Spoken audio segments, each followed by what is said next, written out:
Facebook-ում երկու օգտատեր Նիկոլ Փաշինյանի տեսանյութի տակ 1 տարի առաջ մեկնաբանություն են գրել ու դարձել մեղադրյալներ։ Մեկի գործը դատարանում է, մյուսինը քննչական կոմիտեում։ Այս խոսքի ռեպրեսիաները մեզ լավ հանգրվանի չեն հասցնելու։ Մեկ շաբաթվա ընթացքում երրորդ դեպքն է հանրայնացվում։ Մեղադրյալի կարգավիճակում հայտնվածներից է Գայանե Մեսրոպյանը։ 1 տարի առաջ նա Նիկոլ Փաշինյանի ֆեյսբուքյան տեսանյութերից մեկի տակ մեկնաբանություն գրելու համար հետախուզման մեջ է եղել։ Օրերս նոր հաճնում գտել են ու երեխաների աչքի առաջ բերման ենթարկել Գայանեին։ Մինչև Դիլիջանի բաժին հասնելը չգիտեր ինչու են տանում, ինչ հանցագործություն է կատարել։ Մի տարի առաջ եմ այդ գրել, մի տարի առաջ գրածս ինձ երեք են եկել գտել, բռնել։ Մի տարի առաջ էր այդ գրարումս։ Մի տարի առաջ, ասма քեզ մի տարի է մենք ման ենք գալիս։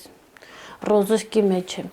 Մարդիկ հետապնդվում են խոսքի եւ կարծիքի արտահայտման համար, ընդգծում է փաստաբան Արմինե Ֆարմանյանն ու նշում քննչական կոմիտեն, դատախազությունը լծվել են Նիկոլ Փաշինյանի օգտահաշիվներն ու իրեն պաշտպանելու գործին։ Ընտրություններից առաջ իմ գնահատմամբ իշխանությունը այսպես իր ունեցած հարկադրանքի գործիքներն է կիրառում, որպեսզի անձանց վախեցնեն իրենց կարծիքը արտահայտելու։ Իհարկե, կարծիք կարելի է արտահայտել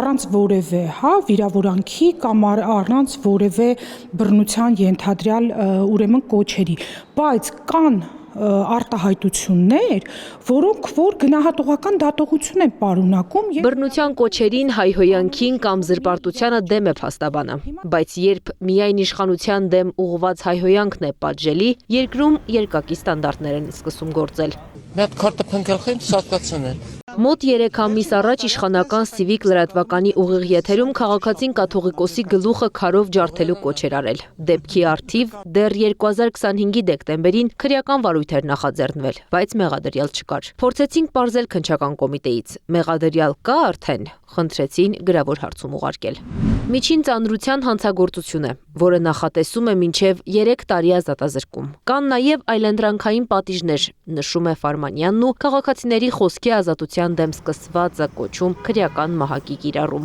Փաստաբանն իրավական համակարգի քայլերը կապում է համապետական ընտրությունների հետ։ Վերանայեն իրենց գործողությունները եւ ուղղակի